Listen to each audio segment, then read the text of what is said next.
Man, proud of our guys. Proud of our guys. We are entering finals, and it's always a hard deal around Furman with finals. They're not easy, and so we've had to balance a lot. We have not got the finals break that teams typically take, and whoever's in charge of the schedule screwed that up. But we've had to go straight through, and we've had to be smart. We had to do this on a one-day prep, and you could see that by our press so late, and that's on me. We didn't finish the game quite as well as I would liked.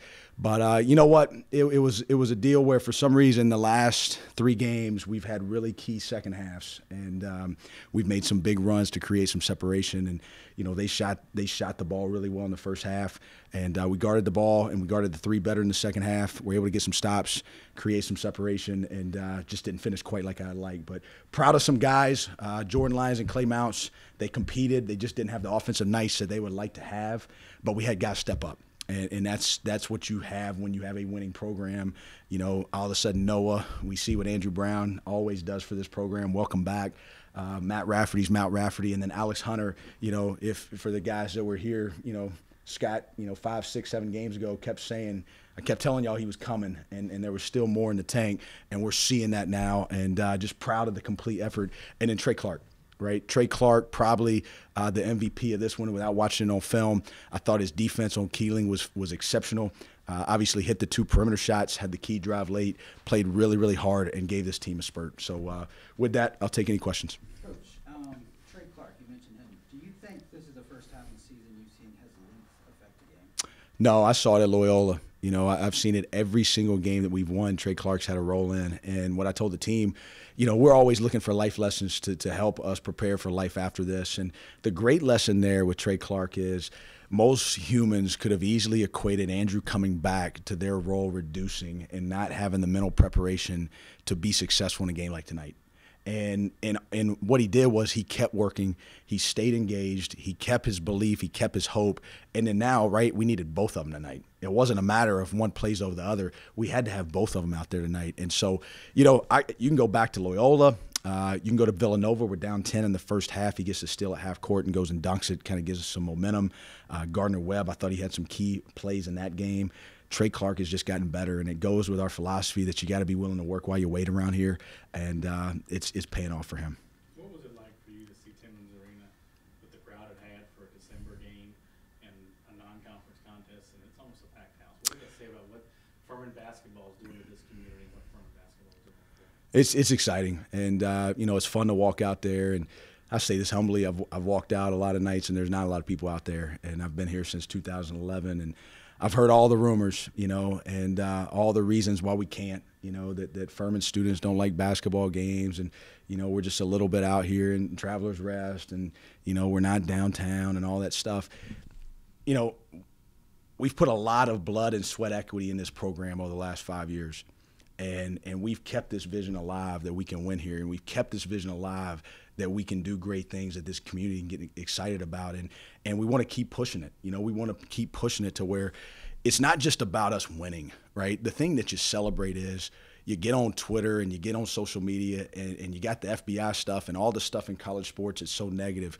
We got a group of guys that care about their academics. They care about winning in life. They care about working hard. They come and take red shirts. They don't have a lot of people that recruited them. All of a sudden, who's this guy? Oh, they lost 4 seniors. They're not going to be as good.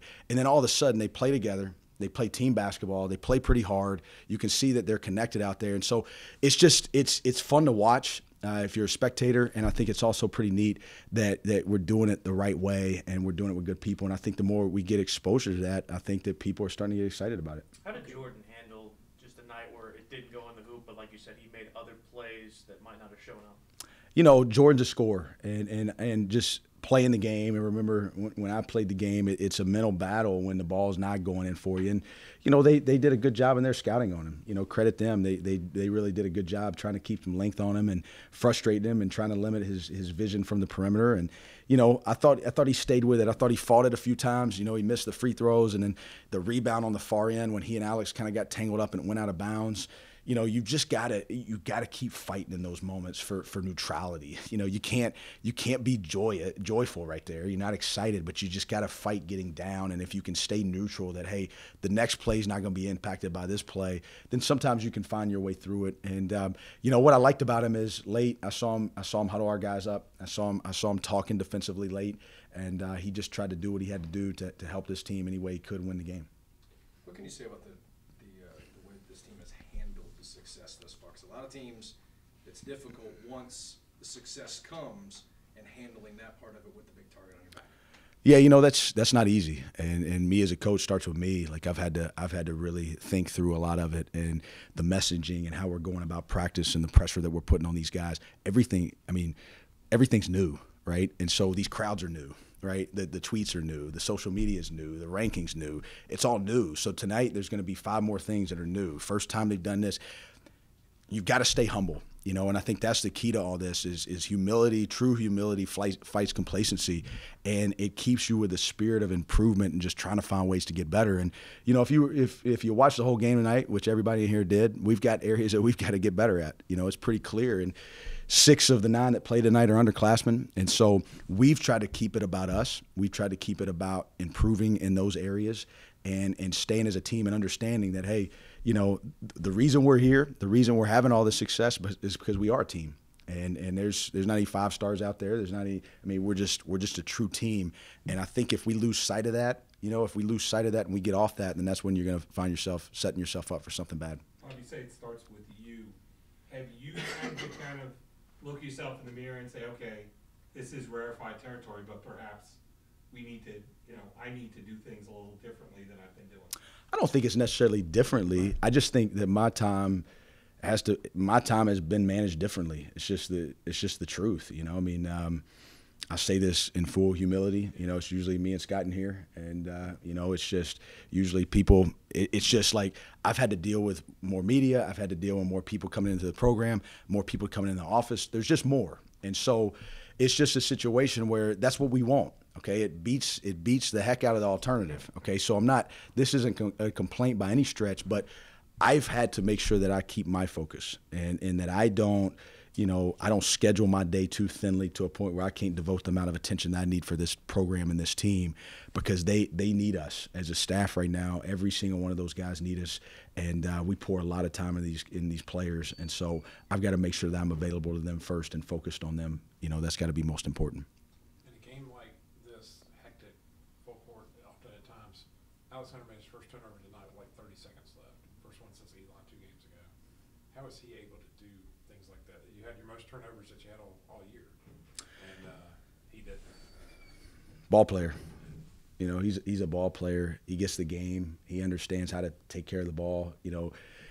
One of the most lost skills in the game of basketball is decision making.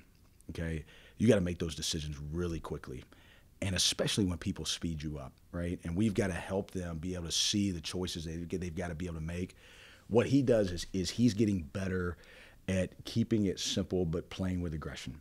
And when you can find that balance in our game, that's when you see great players. And, all the good point guards. You watch Kyrie, and yes, he does some things that are outstanding, but it's real simple. He doesn't really get in a hurry. He doesn't get sped up.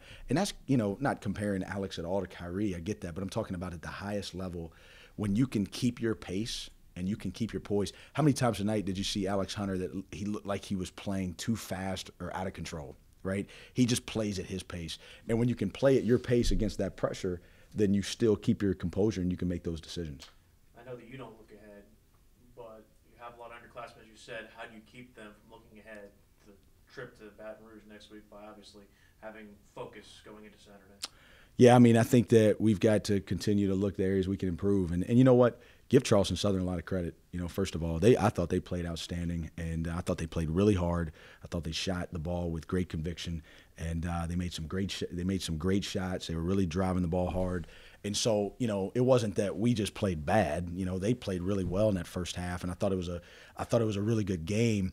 But there's still going to be some things off the film that we've got to look at. And so you clean this film up, you figure out, the 3 things you got to take away from this that you got to improve on. You get that to your team, you work on that, and then by that time you're focusing on Wilmington. You put everything into Wilmington, and you just keep going one by one. I know it sounds cliche, but it's the only way you can do it. We've got to go be 1-0 on Saturday, and that's the only thing that matters in this program right now. Did you sense any nervousness with the guys before the game in the sense that, hey, it's the first time you're a ranked team playing at home at your place, the chance to show off in front of your home crowd? I think there's some of that. Yeah. I think that's, we're all human, right? It's just kind of the human tendency of, I think here's the situation, all right, not to get long-winded, but it's the fear of what if we lose? Does this all go away? Like and I think that's normal for a youngster and a young player that man, we want to keep these crowds. We want to keep this going. And so you go out there and you press a little bit instead of just going and saying, hey, let's just keep doing the things that we did to get us here. And, I think that I didn't think they played like that all game, or we wouldn't have been able to create the separation and put the game away late. But, it's one of those things that I do, and I think about that stuff. I think we've got to continue to keep our pulse on these players. We've got to help them. I think coaching is psychology as much as anything. You've got to really be able to coach the mind and make sure the mindset's right. So, yeah, there's no doubt about that. I know we talked about it a little beforehand, but what was your interaction with Barkley like afterwards? It was great. Barkley gave me my shot. That's just, and not that this has anything to do with me, but, Barkley, if it wasn't for Barkley, I'm not sitting here talking to you guys right now. And not only did he give me a shot, and he hired me at 23, but he had enough faith in me that, the first agreement was for the director of basketball operations spot, and the third assistant got a JUCO job right before the fall term started, and he bumped me up to the third assistant before I even showed up on campus. And then when I got there, he kept elevating my responsibility every year. And had he not done that, a lot of head coaches, they just give their assistants, they say, hey, go recruit, all right, just go get players. But I think my third year with Barkley, he gave me baseline out of bounds offense. Go call the plays, install it, go do it. And then year 4 after that, he says, hey, you got the offense. And so as a 25, 26-year-old, I'm running an offense at the Division I level. That experience still impacts me today. And so I've got a lot of gratitude for what he was able to do for me and the opportunity he gave me, but also what he allowed me to do on that staff to develop my coaching experience. You look down at Noah Gurley's leading scorer tonight, 17. Talk about him yet. But, he seems like lately, too, he's not afraid to take that first shot. It's not like Matt or Jordan or whatever. He has a dunk and a 3, and the roof nearly comes off the place. Get y'all going tonight. Yeah. Talk about his play. Noah just keeps getting better, and he's just going to continue to get better. And he's another guy that doesn't really flinch. He just kind of goes out there and competes. He always thinks the next one's going in. He plays with a lot of confidence. The thing I love about him that's starting to come out is as he gets more comfortable out there, you're starting to see his personality come out a little bit, and you're starting to see he has some emotion out there, which I like. I was telling the staff the other day, I text – John Davis is coaching high school ball in Cleveland right now, and he and I text, about 2 or 3 times a week. And, I was telling the staff the other morning, I miss his emotion, and I think that's key to the game. And I think Noah can give us some of that. Jordan gives us some of that. AB coming back tonight. And I think that's where Noah has a great strength as he builds and he gets better, that he's fearless, but he also brings a nice spark from an emotional standpoint for us. Anything else? Thanks, Thanks, Coach. Bob. Thank y'all. Appreciate it. Appreciate it. Coach. Appreciate it. Thank you.